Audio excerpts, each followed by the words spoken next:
Bismillahirrahmanirrahim. Assalamualaikum warahmatullahi wabarakatuh.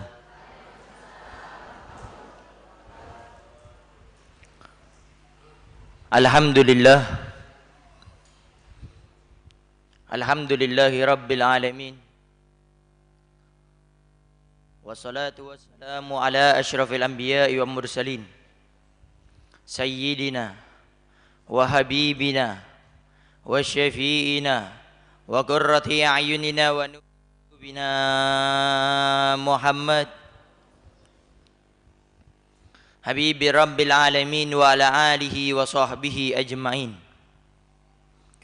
Allahumma salli wa sallim ala sayyidina Muhammad tibbil qulub wa dawaiha wa afiyatil abdani wa shifaiha wa nuril absari wa diyaiha wa kutil arwah wa gidaiha wa ala ali wa sahbihi wa sallim.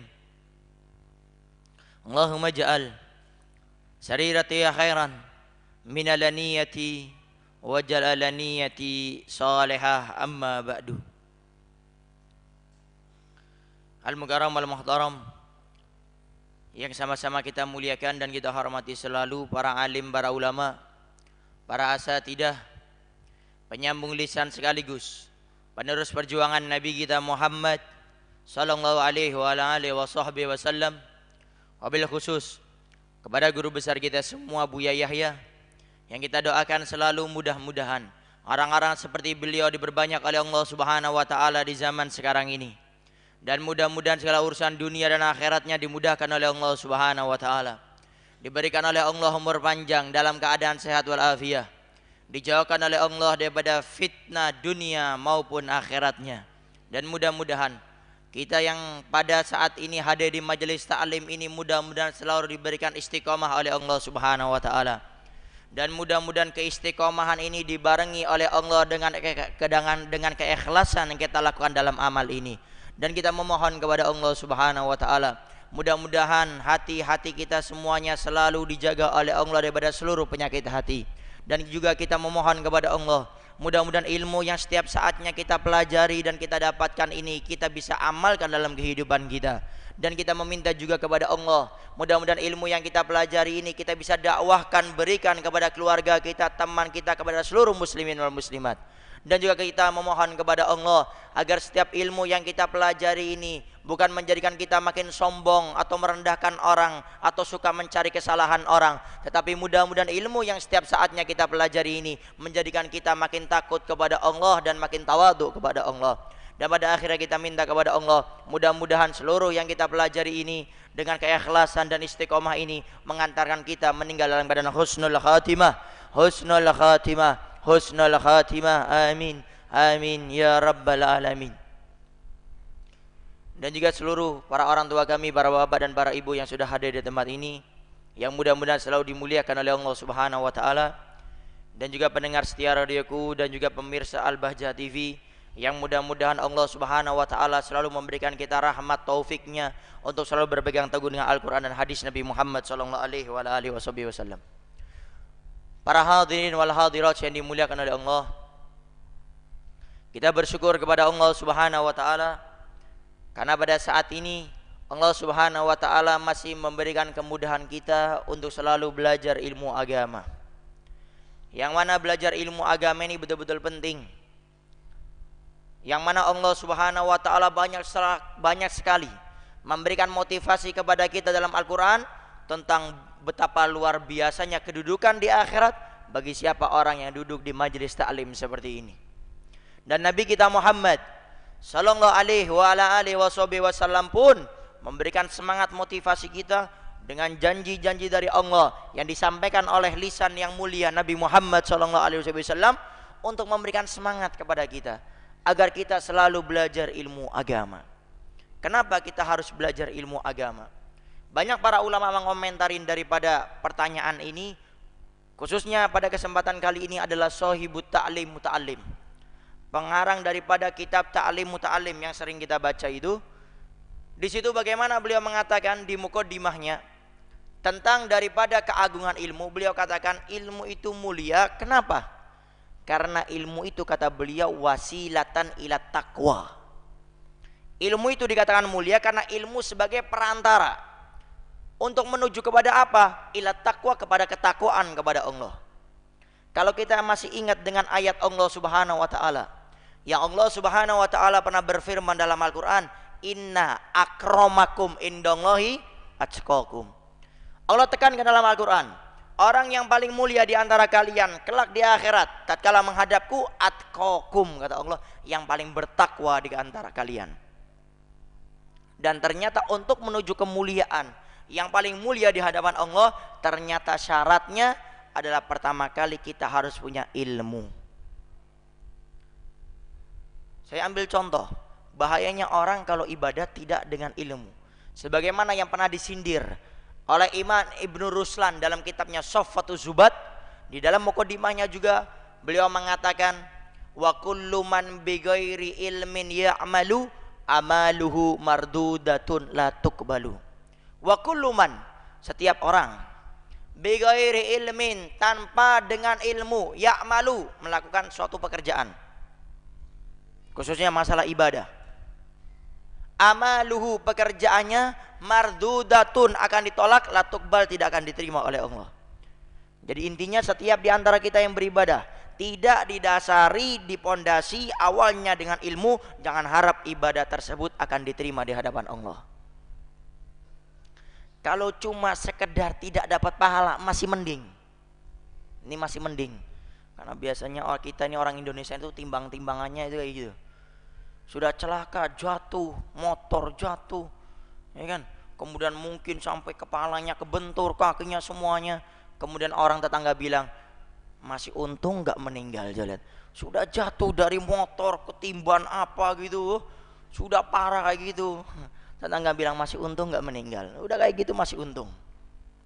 Nah ini ada lagi, masih untung kalau cuma pahalanya tok tidak diterima, tapi sah ibadahnya. Ini nggak sah. Ibadahnya nggak sah kalau tidak dengan ilmu. Kita ambil dua contoh masalah ibadah itu harus dengan ilmu kepada Allah dan ibadah yang berkaitan dengan manusia. Pertama, kalau ibadah kepada Allah, diceritakan bahwasanya dulu itu ada orang, diceritakan oleh para ulama, beribadah sholat 40 tahun ibadahnya tidak diterima oleh Allah. Kalau sekali lagi tidak diterima pahalanya saja masih mending. Dalam artian pahalanya nggak dapat tapi sah ibadahnya, artinya tidak dituntut di akhirat karena dia sudah gugur kewajibannya. Tetapi ini tidak sah. Kenapa? Ini diceritakan ada orang sholat 40 tahun tidak diterima sholatnya, tidak sah sholatnya, karena dia menganggap setiap berwudu membasuh kepala itu hukumnya sunnah. Jadi setiap wudu dia tidak pernah membasuh kepala sampai berapa waktu? 40 tahun lamanya, dan sholatnya tidak sah, tidak diterima oleh Allah. Ini kalau ibadah tidak dengan ilmu. Maka penting kita ini untuk selalu belajar ilmu. Khususnya jangan kita kebiasaan senang belajar dengan ada namanya Syekh Google.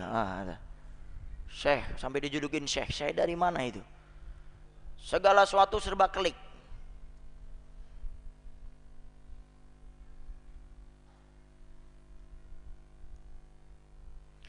Segala sesuatu serba mengelik.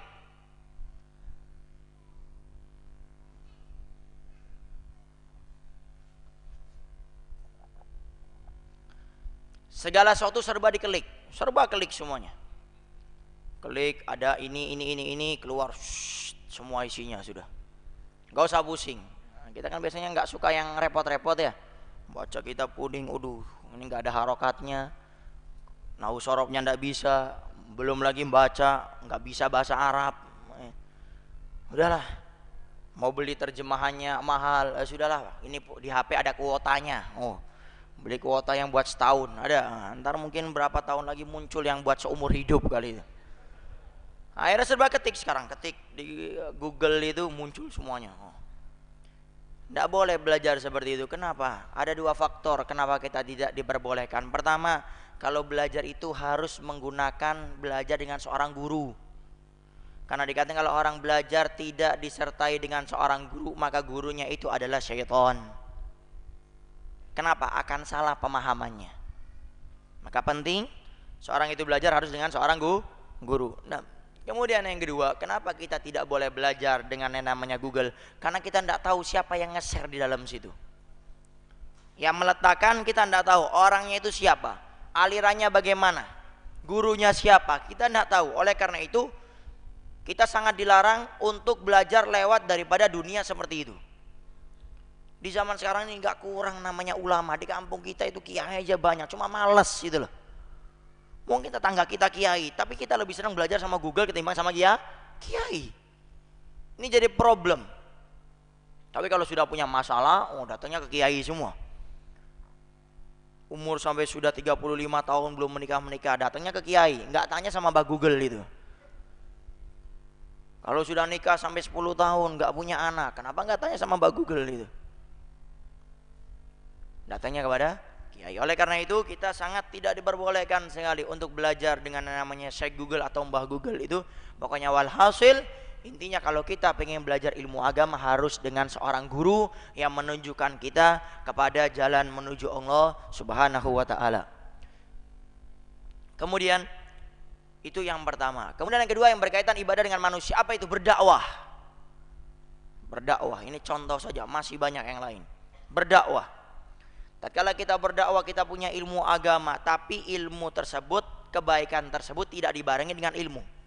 Kita ingin contoh, ada di pinggir jalan itu ada pemuda dan pemudi lagi minum minuman keras. Kemudian kita terketuk, kita punya hati ingin menegur mereka. Tapi kebaikan tidak didasari dengan ilmu, tidak dengan cara yang baik. Maka tatkala datang, mereka lagi duduk, sebagian ada yang berdiri, kita katakan, "Hei pemuda dan pemudi, mau sampai kapan kalian seperti ini? Kalian tahu minum minuman keras itu ada dosa yang besar, termasuk minal kabair, dosa-dosa yang besar yang dimurkai sekali oleh Allah Subhanahu wa taala. Dan kalian kalau melakukan seperti ini, kalian semua akan masuk neraka dan nerakanya yang paling dalam." Ini orang dengar kayak gini, mungkin diantara mereka kayak gitu karena pusing. Ini ditambahin pusing dengan omongan orang ini. Apa yang terjadi? Dia harap orang yang ngomong ini, saya bilang seperti ini, mereka bubar dan selesai pulang ke rumah masing-masing. Iya mereka bubar, iya mereka berhenti minum, tapi mereka berhenti sambil mengangkat botolnya kemudian dipecahkan di kepala Anda. Kenapa? Karena tatkala kita menyuruh kebaikan harus dengan ilmu. Kita harus menyampaikan dengan bahasa yang halus. Kita harus menyampaikan waktu itu memilih waktu yang tepat. Kemudian sebelum menyampaikan kita memohon berdoa kepada Allah agar diberikan kemudahan. Waktu menyampaikannya Allah buka hatinya, Allah ketuk sehingga mereka berubah menjadi orang yang baik dengan lisan kita. Karena Allah al-muharrikul qulub. Karena Allah yang membolak-balikkan daripada hati manusia. Ini sebagai contoh saja bahwasanya setiap kita ingin beribadah harus dengan ilmu. Kenapa? Karena ilmu wasilatan ila taqwa. Ilmu itu adalah perantara untuk menuju ketakwaan kepada Allah. Oleh karena itu kita bersyukur kepada Allah pada saat ini Allah masih beri kepada kita kemudahan belajar ilmu agama dengan guru kita Buya Yahya yang sudah jelas keilmuannya, yang sudah jelas daripada guru-gurunya, dan kita pun tahu yang diajarkan semuanya selalu mengajarkan kita untuk kembali kepada ketakwaan kepada Allah Subhanahu wa taala. Mudah-mudahan kita semua di golongan ahli istiqomah yang selalu hadir majelis ta'lim, diberikan kemudahan oleh Allah Subhanahu wa taala sehingga dengan ini semua Allah muliakan kita di dunia sampai di akhirat. Amin. Amin ya rabbal alamin. Para hadirin hadirat yang dimuliakan oleh Allah. Al-Habib Abdullah bin Alwi bin Muhammad Al-Haddad, beliau pernah mengatakan dalam kitabnya Adab Sulukil Murid, tata cara orang yang ingin sampai kepada Allah. Beliau mengatakan dalam kitabnya tersebut membahas tentang usulul ma'asi. Usulul ma'asi, pangkal dasar daripada seluruh maksiat-maksiat. Diawali dengan 3 ini kata Imam Haddad. Yang pertama, sombong. Orang itu kadang bermaksiat itu diawali biasanya pertamanya dengan yang namanya sombong. Kemudian setelah dia sombong, yang kedua pangkal daripada kemaksiatan itu adalah riya. Berbuat kebaikan pengen dipuji, pengen disanjung, bukan karena Allah tapi karena seseorang. Ya. Nah, ini termasuk kita kalau hadir majelis taklim jangan karena yang ngisinya. Jangan karena kiainya, ulamanya, habibnya. Ya kan? Kadang ada sebagian ya kan. Kalau datang ke majelis taklim itu, kalau dari rumah, oh ini ntar mau kemana, ke majelis taklimnya, contoh ke majelis taklimnya Buya Yahya, oh yuk pas nyampe sana, waduh ini bukan Buya Yahya ini kok Habib Novel ini. Arya. Kemudian yang kedua adalah, yang ketiga adalah hasad, iri dengki. Iri dengki. Maka ini kata beliau adalah usulul ma'asi. Tetapi ternyata subhanallah, setelah beliau bahas tiga ini dengan pembahasannya dalam kitab Adab Usulul Murid, kemudian beliau mengatakan di akhir pembahasan tersebut, wa umul jami, dan seluruh daripada dasar tiga maksud ini hubud dunia, cinta kepada dunia, kata beliau. Jadi seluruh maksiat itu diawali dengan tiga tadi, kata beliau. Kemudian beliau diatakan di akhir bahwasanya ibu atau sumber daripada tiga ini, kalau artinya ibu yang melahirkan, ternyata bermuaranya kepada hubud dunia, cinta kepada dunia. Para hadirin hadirat yang dimuliakan oleh Allah, kalau kita mau lihat memang kerusakan semua tempat itu kalau sudah cinta dunia ada di antara kita. Kita ambil contoh, kita flashback ke belakang sejenak. Kita tahu dulu ada perang dunia pertama, bagaimana dahsyatnya itu. Ternyata rebutan masalah kekuasaan, masalah dunia. Perang dunia kedua pun bersambung dengan perang dunia pertama tentang masalah dunia. Ada kita punya negara Islam dihancurkan, kita punya negara Irak itu dihancurkan, yang katanya punya senjata pemusnah massal katanya. Sampai sekarang tidak ketemu mana itu senjata pemusnah massal. Ternyata ujung-ujungnya masalah minyak dunia lagi. Afghanistan, Pakistan dibombardir habis. Ternyata semuanya bermuara kepada dunia untuk mencari minyak. Maka anda heran kalau Nabi kita Muhammad SAW juga pernah mensabdakan hubud dunia ra'su kulli khati'ah. Hubud dunia ra'su kulli khati'ah. Cinta kepada dunia ra'su kulli khati'ah adalah pangkal daripada seluruh kemaksiatan, kejelekan, kemungkaran itu dasarnya adalah cinta kepada dunia. Oleh karena itu Allah Subhanahu wa taala juga sudah menggambarkan kepada kita dunia itu bentuknya seperti apa. Gambaran orang-orang yang di dalamnya itu seperti apa. Ini Allah berikan seperti ini agar kita tidak termasuk golongan yang ini. Allah Subhanahu wa taala berfirman dalam Al-Qur'an, "I'lamu annamal hayatud dunya la'ibun wa lahwun wa zinatun wa tafakhurun bainakum wa takatsarum fil amwali wal aulad." Ada 5 bentuk manusia di dunia yang betul-betul jelek, yang betul-betul Allah Subhanahu wa taala menginginkan kita tidak termasuk yang seperti itu, sehingga dikasih tandir sama Allah. Dikasih peringatan, hati-hati, tanbih dari Allah. Ketahuilah kalian wahai hambaku, kata Allah, sesungguhnya kehidupan kalian di dunia itu laibun, suka bermain-main, walahun, suka sesuatu yang menyenangkan hawa nafsunya. Makanya coba kita lihat yang satu sama kedua ini, kita paling senang. Ketimbang duduk di majelis taklim, lebih senang duduk di mana? Oh, kadang kita ke mall, kadang refreshing kemana, wallahu a'lam, ketimbang duduk di majelis taklim. Ini Allah sudah tekankan. Orang hidup di dunia itu ada modelnya laibun walahun, atau hadir majelis taklim cuma sejam 2 jam, setelah itu ke mallnya dari duhur, asar, maghrib, isya sampai tutup baru pulang ke rumah. Ini laibun walahun. Atau nongkrong dulu di majelis taklim baru sejam sudah goyang-goyang. Atau kadang-kadang sudah mulai ngeliat jam berapa ini, ustadznya kok lebih nih. Laibun walahun. Tapi kalau sudah nongkrong, duduk di satu tempat, ya kan, waduh kok sudah jam segini ya, nggak kerasa ya, nggak kerasa dari mana itu.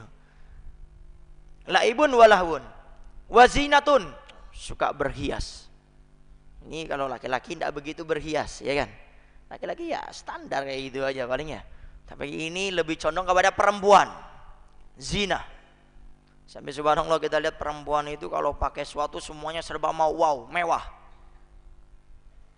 Mungkin apa namanya itu, anting-anting gram sudah bosan, pakainya kiloan, ya kan? Gram sudah akhir zaman. Mau pakai kalau perlu anting-antingnya itu 3 kilo ya, lumayan. Kemudian sebelah kirinya juga 3 kilo. Berapa itu? 6 kilo. Kemudian kalung. Oh, kalung. Udah pakai anting-anting, kalungnya nggak mau ketinggalan. 3 kilo sekalian. Ini emas ya, bukan tembaga ini. Zina. Betul-betul pingin menampakkan sekali hiasan-hiasan yang dia miliki. Kemudian lagi apa itu? Gelang. Kiri kanan 3 kilo 3 kilo. Berapa itu? 15 kilo. Kemudian apa lagi? Cincin. Kiri kanan 3 kilo 3 kilo. Berapa itu? 21 kilo. Ya kan? Kemudian bawahnya lagi apa itu? Gelang kaki 3 kilo 3 kilo. Berapa itu? 27 kilo. Semen kalah itu sama antum. Semen itu 25 kilo. Anda kebayang. Ada zina. Ini namanya zina. Tapi yang jadi heran itu perempuan-perempuan yang itu, bukan di sini ya, yang itu yang di sana itu. Itu kalau mau hadir ke tempat pernikahan, ya kan, mungkin Bapak pernah merasakan istrinya gitu ya. Tapi mudah-mudahan bukan istri Bapak ya, ini yang ada di sana ya. Itu kalau sudah mau hadir acara pernikahan, semua dipakai itu 27 kilo itu. Tidak mau ketinggalan, minyak wangi juga yang luar biasa. Mungkin 30 kilo dipakai, kecium 30 kilo itu. Tetapi subhanallah, kalau datang suami pulang ke rumah, pulang dari kerja, itu yang dipakai bajunya pun yang biasa. Tahu baju yang biasa ibu? Daster yang sobek-sobek dari dapur itu, yang banyak tambelannya. Kemudian minyak wanginya cuma minyak wangi minyak jelantah dari dapur itu. Tidak ada perhiasannya sama sekali. Ini ada ibu-ibu kalau udah itu pakai bedak itu. Bukan bedaknya bedak biasa, kayak semen itu bedaknya, tebel sekali. Tapi kalau bertemu dengan suaminya nggak pakai bedak sama sekali. Ini zina yang tidak baik. Kalau zina untuk ketemu sama suami pakai minyak wangi, ya kan? Suami capek pulang, mungkin kita tidak tahu di kantor atau di luar itu ketemu sama orang mungkin yang tidak menyenangkan. Ada orang yang memfitnah. Pokoknya singkat cerita, walhasil pulang ke rumah capek, banyak pikiran. Disambut dengan seorang istri, pakaiannya bagus, pakai minyak wangi, pakai dandan. Suami tenang dan enak. Ya kan? Walaupun mungkin suami sakit, pulang dalam keadaan sakit, cuma kadang dihadapkan dengan seorang istri yang soleha, yang penampilannya bagus, minyak wangi, hilang sudah penyakitnya itu. Ya kan? Karena katanya dokter 80% itu orang sakit karena pikiran, bukan dari faktor penyakit. Nah sekarang kalau pikirannya hilang, bagaimana? Sembuh. Ya kan? Ada zina. Jadi kalau zina itu untuk kita punya kemuliaan, perempuan itu keindahan untuk suami, itu sesuatu yang dianjurkan. Tapi zina yang di sini dimaksud oleh Allah kadang-kadang itu yaitu yang dilarang oleh Allah. Zina tidak diberikan kepada suami, tapi untuk orang di luar daripada suami. Kemudian watafakhurum bainakum, suka berbangga di antara kalian, sombong-sombongan. Ya kan? Kita kadang-kadang kalau milik apa itu suka sombong-sombongan. Makanya setelahnya watakatsarum fil amwali wal aulad, dan saling sombong menyombong tentang banyaknya harta sama anak. Yang kelima. Ini 5 golongan manusia di dunia. Coba lihat, kadang-kadang kita ketemu teman, kita tahu teman kita nih memang tidak punya kerja. Anak punya teman ini, ada orang itu, kita punya teman memang dia belum dapat pekerjaan. Kadang-kadang kita sindir, kamu sebulan gajinya berapa? Padahal kita tahu dia belum dapat kerja. Disindir gajinya, masih mending tanya kerjaannya, gajinya yang disindir. Oh maaf kalau saya belum dapat kerjaan, coba lihat. Nyindir. Karena kita mungkin gajinya berapa, ya kan? Kemudian setelah itu juga kita bersombong-sombong tentang masalah anak. Banyakkan anak. Kita sindir, kita punya teman ini nikah sampai 10 tahun belum punya anak. Anak Anda berapa sekarang? Oh anak saya belum punya anak sampai 10 tahun. Oh gitu. Oh anak saya sudah 25 sekarang, padahal saya baru nikah 3 tahun. Sudah 25. Sombong-sombongan. Nah, mungkin kalau kembar sekali melahirkan 4 kembar 8, ya kan? 24, mungkin terakhirnya kembar sampai 5, 10. Saling sombong antara satu dengan lainnya. Ini Allah beri gambaran kenapa? Agar kita tidak termasuk yang seperti itu, gitu loh. Para hadirin hadirat yang dimuliakan oleh Allah Subhanahu wa taala. Kemudian Nabi kita Muhammad sallallahu alaihi wasallam pun ngasih gambaran kepada kita dunia itu seperti apa. Dunia itu tidak ada harganya di hadapan Allah. Maka jangan sampai kita menggebu-gebu untuk mencari dunia. Kalau sekedar usaha sangat dianjurkan. mencari pekerjaan, apalagi kita punya istri, punya anak, wajib bagi kita untuk memberikan hal tersebut, kewajiban kepada mereka. Tetapi jangan sampai gara-gara masalah dunia kita korbankan agama, akidah. Oleh karena itu Nabi kita Muhammad sallallahu alaihi wasallam pernah bersabda dalam hadisnya, laukanati dunya tazinu indallahi janaha ba'udah masa minha kafiran syarbatama. Laukanati dunya, kalau seandainya dunia, kata Rasulullah, tazinu indallah, kalau ditimbang di akhirat itu, dunia seisinya itu seperti janaha ba'udah, timbangannya beratnya cuma seperti sekedar sayapnya nyamuk. Ada harganya sayapnya nyamuk? Tidak ada sama sekali. Pernah di pasar ada orang jualan sayapnya nyamuk, harganya 500 perak, ada? Tidak ada. Masa minha kafiran syarbatama, orang kafir tidak bakal dikasih nikmat walaupun cuma seteguk air. Artinya apa? Dunia ini tidak ada harganya, makanya orang kafir semua di dunia dikasih semuanya. Makanya nggak usah bingung kalau ada orang kafir itu hidupnya kaya, mewah, motor setiap minggu ganti, setiap bulan mobilnya ganti, setiap tahun rumahnya direhab. Itu memang dunia sudah Allah berikan kepada mereka. Rasulullah sallallahu alaihi wasallam juga pernah bersabda, ad-dunya sijnun mu'min wa jannatul kafir. Ad-dunya, kata Rasulullah, dunia itu sijnun mu'min, penjara untuk orang mukmin, wa jannatul kafir, dan surganya bagi orang kafir. Tahu penjara Bapak Ibu? Tahu penjara? Pernah ada yang jadi alumni penjara? Hah? Kalau enggak, barangkali mau fakta, setelah ini pulang majelis taklim bisa minta izin sama Bapak polisi sehari. Bapak boleh tidak saya tinggal di penjara sehari? Kenapa? Maka kita jawab, saya ingin tahu yang namanya penjara itu apa memang nggak enak. Satu tempat sempit, banyak orang, nggak ada kipas angin, apalagi AC, nggak boleh jalan-jalan seenaknya, makan nggak boleh mesen. Bapak, saya hari ini pengen makan jamblang. Oh, besok saya mau makan apa lagi? Makan ini. Udah bisa. Nggak enak. Itu tempat orang mukmin, tempat orang Islam. Kenapa? Karena memang dunia bukan tujuan Allah berikan kepada orang mukmin.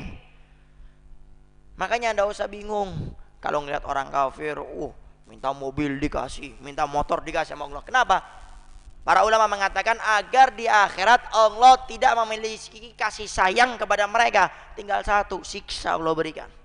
Kenapa? Semuanya di dunia sudah dikasih. Tapi yang paling kasihan itu sudah orang kafir, di dunianya miskin, di akhiratnya lebih miskin lagi. Itu paling kasihan.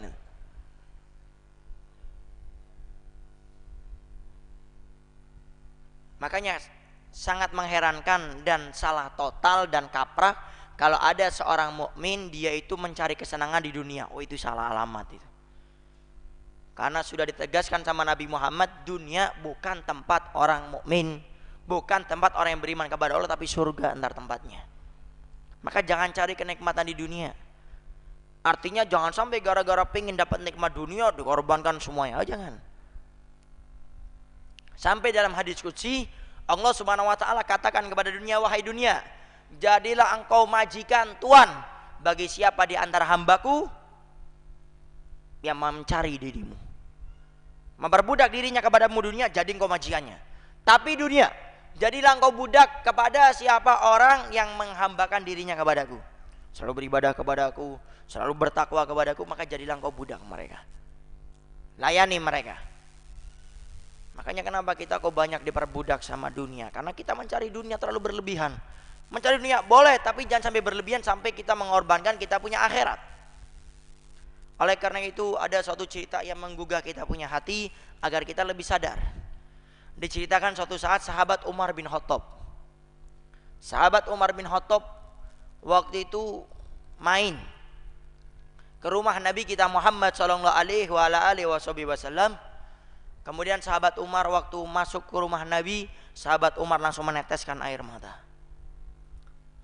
Kemudian menangis seperti tangisannya anak kecil.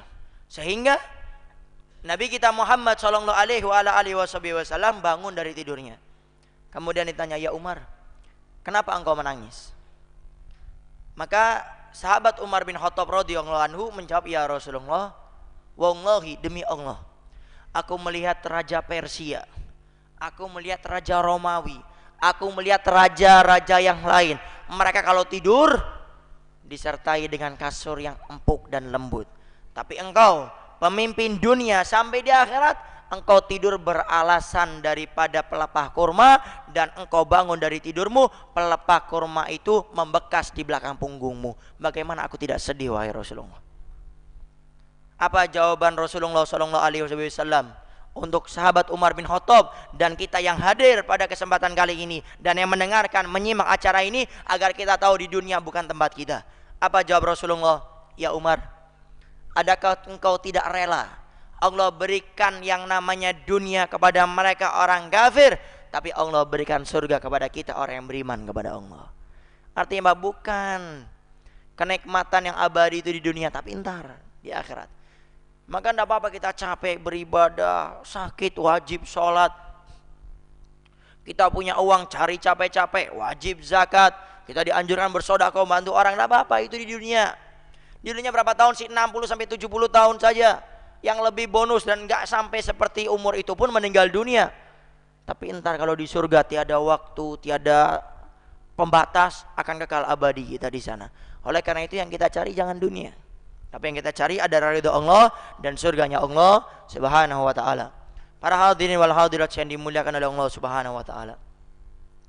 Tetapi jadi problem, yang jadi masalah ini kalau sudah kaitannya sama perut ini. Kalau sudah kaitannya sama perut, tuntutan perut ini, oh ini beda cerita ini. Kalau sudah kaitannya sama perut, istri ngamuk, protes, bang kok makannya ini terus, pagi tempe, siang tempe, malam tempe. Kalau istiqomah selain makanan, kalau istiqomah berbuat kebaikan, hadir majelis ini istiqomahnya makan tempe terus. Istri nuntut, anak nuntut, ini semuanya. Oh. Sampai yang terjadi apa? Kadang-kadang ada sebagian hamba-hamba Allah yang haram diterjang. Sudah tahu riba itu haram, jangan mainnya sampai rentenir, sudah haram, masih tetap. Kenapa? Tuntutan perut. Sampai ada istilah slogan yang sering kita dengar, Ustadz, cari yang haram saja susah, apalagi yang halal. Yang haram aja susah Ustadz ini, apalagi bicara tentang yang halal. Nah, ini adalah omongan orang yang mereka itu kalau hidup nggak mau bekerja dengan pekerjaan yang kadang dianggap hina oleh sebagian orang. Seperti apa? Jadi tukang becak, kadang kan diremehkan, dihina itu. Kadang menjadi tukang semir sepatu, ya kan? Orang lagi duduk, ditarik-tarik sepatunya, bang mau disemir. Jadi kuli bangunan. Asalkan halal, Allah ridho dan senang kepada kita, ketimbang yang haram. Ngambil hak orang lain, korupsikah itu, atau kita mengambil hak orang lain, atau orang minjem sekian harus membalikan lebih daripada itu. Itu sesuatu memang mungkin kita anggap itu menyenangkan, tapi ingat itu haram, sangat dibenci oleh Allah Subhanahu wa taala. Oleh karena itu lebih baik kita dipandang hina sama orang, tidak apa-apa deh, asalkan kita di akhirat dimuliakan oleh Allah. Berapa tahun? Sebentar. Jadi tukang becak dihina orang sebentar, jadi tukang semir sepatu dihina sebentar, jadi kuli bangunan sebentar. Tapi kita mau cari bukan yang sebentar, tapi yang kekal abadi, yaitu di akhirat. Jangan kita selalu mementingkan pikirannya dunia sesaat saja. Makanya tidak heran kalau Nabi kita Muhammad sallallahu alaihi wasallam menerangkan orang yang cerdas, kata Nabi Muhammad, al-kayyisu. Orang yang cerdas, kata Rasulullah, ada dua kriteria. Yang pertama, mandana nafsahu, yang mengekang hawa nafsunya, tidak membiarkan hawa nafsunya, pengen mengajak kepada kejelekan, pengen mengajak kepada kemungkaran, ditaati, tidak, saya lawan. Ini orang yang cerdas. Kemudian yang kedua, orang yang cerdas adalah orang yang pikirannya, kehidupannya selalu memikirkan akhirat. Ini orang yang cerdas. Kenapa? Karena di dunia tidak lama, ya kan? Kita yang punya dunia, ada kita yang sudah meninggal dunia, kita punya mobil yang megah kayak apapun, hebatnya meninggal dunia. Kemudian di kuburan kita meninggal, mobilnya masuk ke kuburan kita, ada? Tidak ada. Kemudian kita yang punya tanah ratusan hektar itu, kalau sudah meninggal dunia kita wasiat, tolong tanah saya 100 hektar masukkan ke kuburan semuanya. Tidak ada. Kita punya harta yang sampai nggak bakal habis, kalau sudah meninggal dunia masukkan ke kuburan, tidak ada. Milik siapa semuanya? ahli waris. Tapi kita paling senang ya menumpuk-numpuk dunia. Apalagi kadang-kadang kalau kita jualan ada istilah apa itu namanya? Menghitung keuntungan. Ya. Wow, kalau udah menghitung keuntungan nih, ngitung sambil khoyal. Tahu khoyal? Angan-angan yang tidak baik, angan-angan masalah dunia. Oh, ini dapat segini nih. Nanti kalau dapat segini nih, bulan ini beli motor lah, motor baru ntar ya. Ntar bulan depan nih kayaknya nih lebih lagi mobil nih. Sampai ada orang minta tolong nggak bakal dikasih. Kenapa? Karena cinta kepada dunia didasari pertama kali waktu memiliki tulul amal. Ini yang diterangkan Imam Haddad dalam kitabnya Nasuihud Diniyah wal Wasai Imaniyah. Orang itu akan cinta kepada dunia kalau dia memiliki angan-angan yang panjang masalah dunia. Makanya orang kalau sudah sering khoyal tuh pasti pelit. Jarang orang itu kalau berangan-angan masalah dunia itu dia jadi orang dermawan, jarang. Kenapa? Karena kalau sudah dia tulul amal, panjang angan-angannya masalah dunia, pasti cinta kepada dunia. Dan ciri-ciri orang cinta kepada dunia itu, ini yang penting, dia itu susah mengeluarkan dunianya. Karena ada orang sering bingung nanya, Ustadz apa sih namanya hubu dunia? Ya kan? Kita bahas tadi masalah hubu dunia. Hubu dunia, cinta dunia itu adalah seseorang itu yang memiliki dunia tapi tidak mau mengeluarkan dunianya, itu namanya cinta dunia. Punya dunia tapi tidak mau mengeluarkan dunianya untuk membantu agama Allah, untuk membantu perjuangan Nabi Muhammad SAW, tidak mau. Punya dunia tapi tidak mau mengeluarkan dunia, ini namanya hubu dunia. Jadi hatinya itu sudah terikat dengan dunia sampai nggak peduli dengan orang lain. Ustadz kalau begitu hubu dunia itu orang yang tidak senang kepada dunia? Bukan juga. Ada yang sering kita dengar istilah namanya zuhud ya. Pernah dengar zuhud? Zuhud itu bukan orang yang gak senang kepada dunia. Tapi zuhud itu orang yang punya dunia tapi dia mudah mengeluarkan dunianya. Dia punya dunia tapi mudah untuk mengeluarkan dunianya. Kita ambil dua contoh tentang masalah cinta dunia. Orang punya dunia tapi mudah mengeluarkannya, maka ini orang bukan dikategorikan hubu dunia. Contoh, di zaman dahulu kurang lebih 5-7 tahun yang lalu, ada seorang ulama besar di kota Makkah Al-Mukarramah yang menjadi rujukan orang-orang Indonesia kalau belajar ke Mekah, yang sekarang diteruskan oleh anaknya, namanya Said Ahmad Al-Maliki Al-Hasani. Yaitu beliau bernama seorang imam besar namanya As-Said Muhammad bin Alwi bin Abbas Al-Maliki. Beliau itu terkenal ulama tapi kaya. Kaya sekali, bahkan kalau tidak salah itu orang terkaya se-Mekah, kalau nggak salah kedua atau keberapa gitu. Pokoknya orang kaya lah. Luar biasa. Suatu saat diceritakan ada ajudannya menteri. Anak buahnya menteri ini nyuruh sama ajudannya, anak buahnya, untuk membawa uang sekoper, uang ini isinya ya, bukan campur daun, ini uang sekoper untuk diberikan kepada Said Muhammad. Lalu datangnya di waktu duhur. Dan kebiasaan beliau katanya itu kalau sudah duhur itu waktu buat istirahat dan tidak boleh diganggu siapapun dia. Ini ajudan menteri ngotot, ngamuk. Oh, saya harus bertemu dengan Said Muhammad.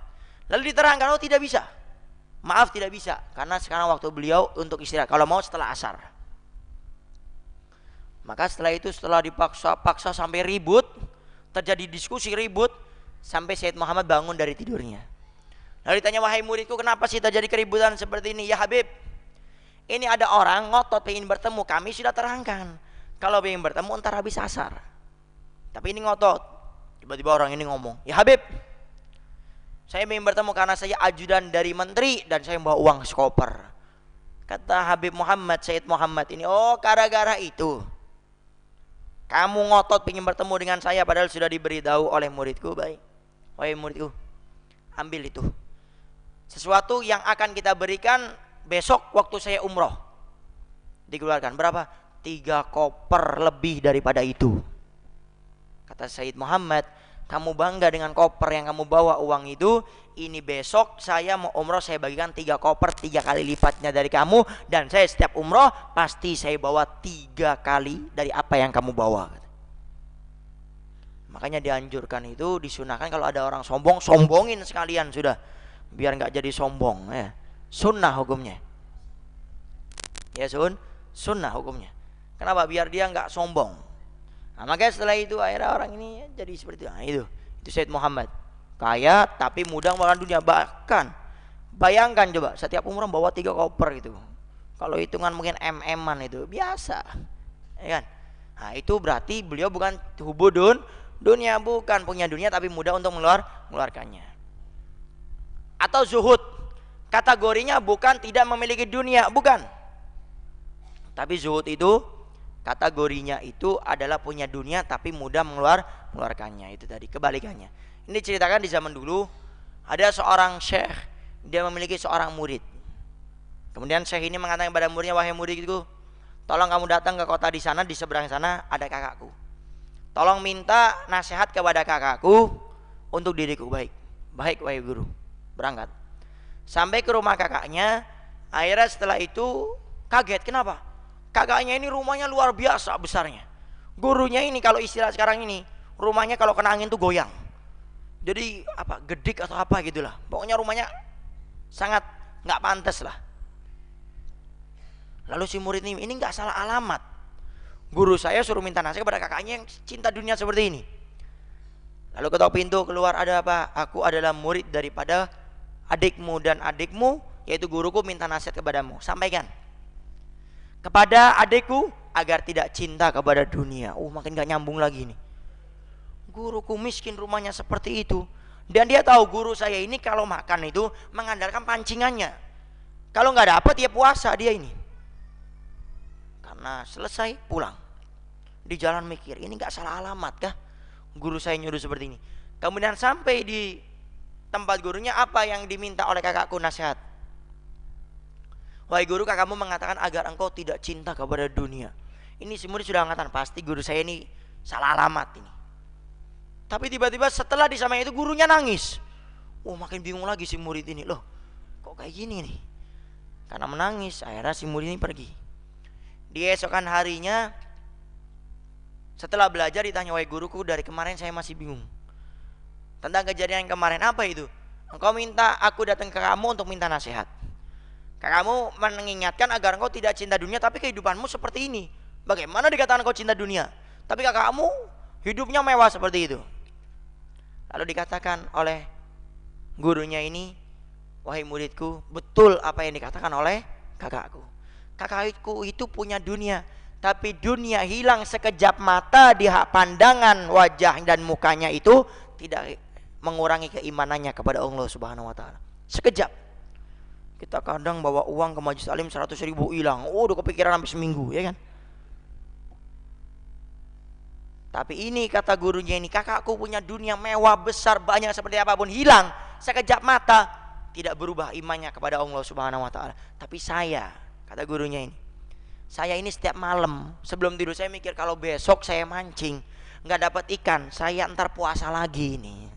Saya masih hati saya terpaku dengan namanya dunia. Inilah bahwasanya zuhud tolak ukurnya bukan terhadap tidak suka, tidak punya nama dunia, tetapi dia mudah untuk mengeluarkan dunia. Para hadirin hadirat yang dimuliakan oleh Allah, sebagai penutup sebelum kita tutup dengan doa, ada doa yang sangat dianjurkan yang diajar oleh guru-guru kita untuk dibaca agar kita ini bisa memiliki dunia tapi mudah mengeluarkannya dan tidak cinta kepada dunia. Yang mana kita diajar untuk membaca Rabbana la taj'al, Allahumma ja'alid dunya tahta aqdamina wa la taj'alid dunya akbara hammina. Allahumma ja'al, ya Allah jadikanlah dunia, yaitu dunia, tahta aqdamina, di bawah telapak kaki kami. Jadikan dunia itu berada di bawah telapak kaki kami, artinya mudah mengeluarkannya, tidak begitu merepotkan. Wala taj'ali dunia, ya Allah jangan kau jadikan dunia akbaru haminat, sesuatu yang paling kita senangi, sesuatu yang paling kita inginkan, maka jangan jadikan itu, sehingga dunia tersebut tidak mengikat di hati kita. Allahumma ja'ali dunia tahta aqdamina wala taj'ali dunia akbaru hammina. Para hadirin hadirat yang dimuliakan oleh Allah Subhanahu wa taala, Mungkin itu saja yang bisa Al-Fakir sampaikan, kurang lebihnya Al-Fakir minta maaf. Kita tutup dengan doa.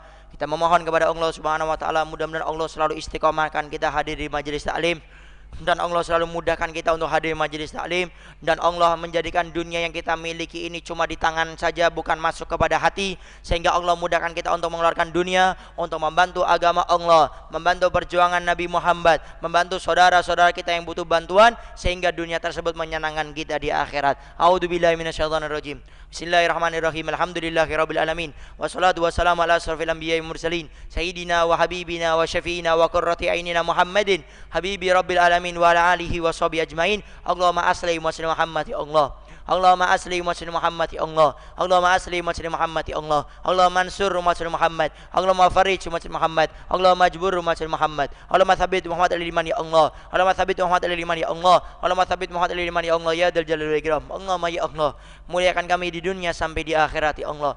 Muliakan kami dengan ilmu agama ya Allah. Muliakan kami untuk istiqomah duduk di majelis taklim ya Allah. Muliakan kami ya Allah untuk meninggal husnul khatimah ya rabbal alamin. Allahumma ya Allah, berikan kemudahan dan istiqomah kami untuk selalu belajar ilmu agama ya Allah. Karena kami yakin dan kami tahu ya Allah, hidup kami akan selamat, agama, iman, akidah kami akan selamat kalau kami selalu belajar ilmu agama ya Allah. Oleh karena itu kami mohon kepadamu ya Allah, dekatkan kami dengan para ulama, dekatkan kami dengan orang-orang yang memiliki ilmu, sehingga mereka bisa membimbing kami untuk dekat denganmu ya Allah. Dan kami berlindung kepadamu ya Allah dari ulama-ulama ulama-ulama yang backgroundnya daripada ilmu tetapi ingin menyesatkan daripada hamba-hambamu ya Allah. Dan kami mohon kepadamu ya Allah, kalau ada di luar sana ulama-ulama yang sekarang ini sedang mereka keluar daripada ajaran kekasihmu Nabi Muhammad, tegur mereka, ingatkan mereka, kembalikan mereka ya Allah kepada ajaran kekasihmu Nabi Muhammad SAW.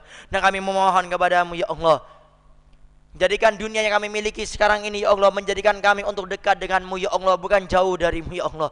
Jadikan dunia yang kami miliki ini hanya di tangan kami ya Allah, bukan di hati kami, sehingga kami mudah mengeluarkan dunia, baik itu untuk membantu agamamu, perjuangan kekasihmu Nabi Muhammad, atau saudara-saudara kami ya Allah. Dan kami minta kepadamu ya Allah, jangan kau jadikan dunia yang kami miliki ini sebagai fitnah kami ya Allah, untuk menjadi orang yang sombong, meremehkan orang,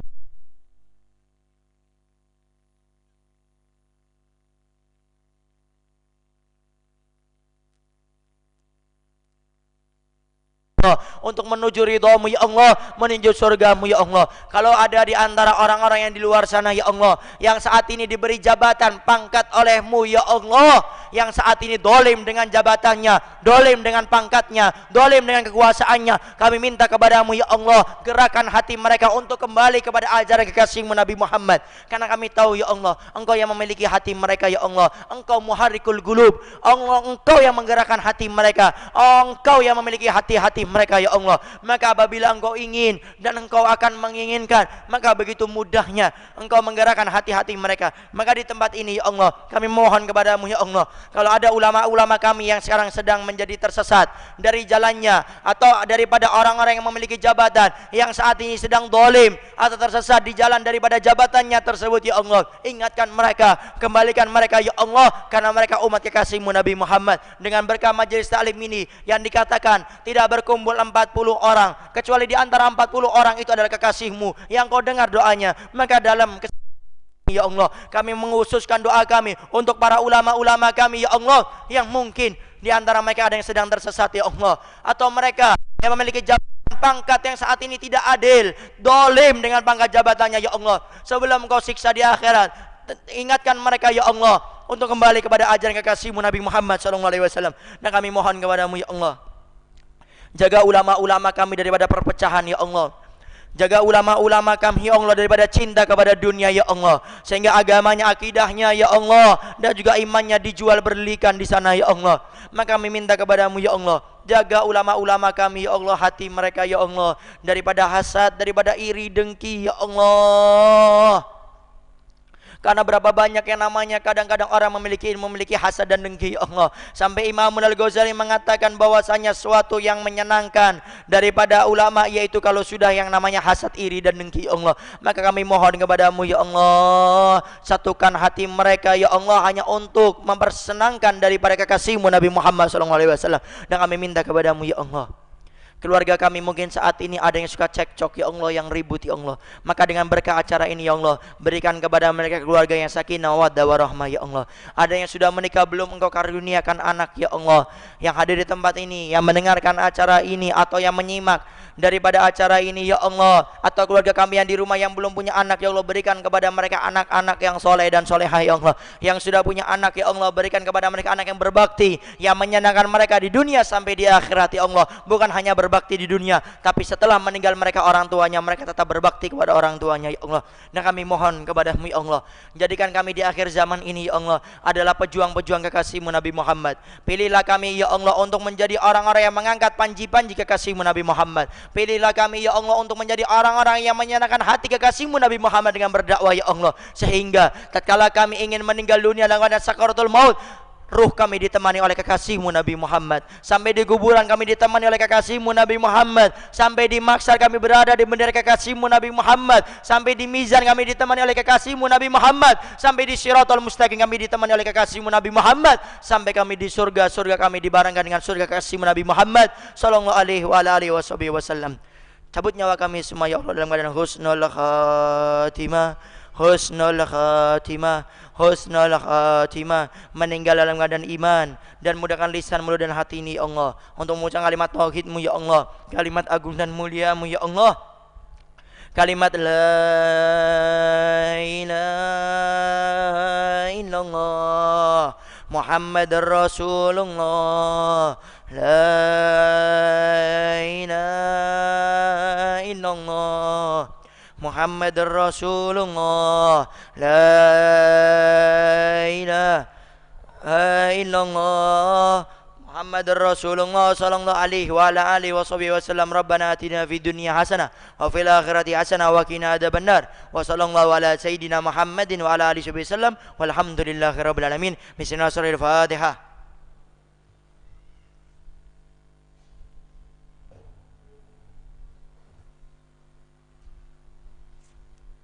Sebelumnya ini ada sedikit pengumuman. Hadirlah kajian rutin Sabtu malam Ahad nanti malam ya. Nanti malam pukul 8 di Masjid Raya Al-Mustaqim Meru. Kemudian kajian Majelis Muslimah Kuningan Sabtu sore ini setengah 4 28 Jumadil Awal atau bertepatan pada tanggal 25 Februari 2017 di lantai dasar Masjid Syiarul Islam. Kajian Muslimah Cirebon Ahad besok siang jam 1 29 Jumadil Awal 1438 Hijriah atau 26 Februari 2017 di LPD Al-Baja Cirebon di Pondok ya. Kemudian yang terakhir kajian bulanan Majelis Al-Bahja Bogor setiap Sabtu malam Ahad keempat. Nanti malam Sabtu malam Ahad pukul 8 Sabtu malam Ahad ya 29 Jumadil Awal atau bertepatan 25 Februari 2017 di Masjid Ar-Rahman Jalan Bang Barung Raya Bantar Jati Indraprasta Bogor. Nah, mungkin itu saja yang bisa Al-Fakir sampaikan, kurang lebihnya Al-Fakir minta maaf dan mohon doanya selalu. Akhir kalam wabillahi taufiq hidayah wa ridha wal inayah. Wassalamualaikum warahmatullahi wabarakatuh.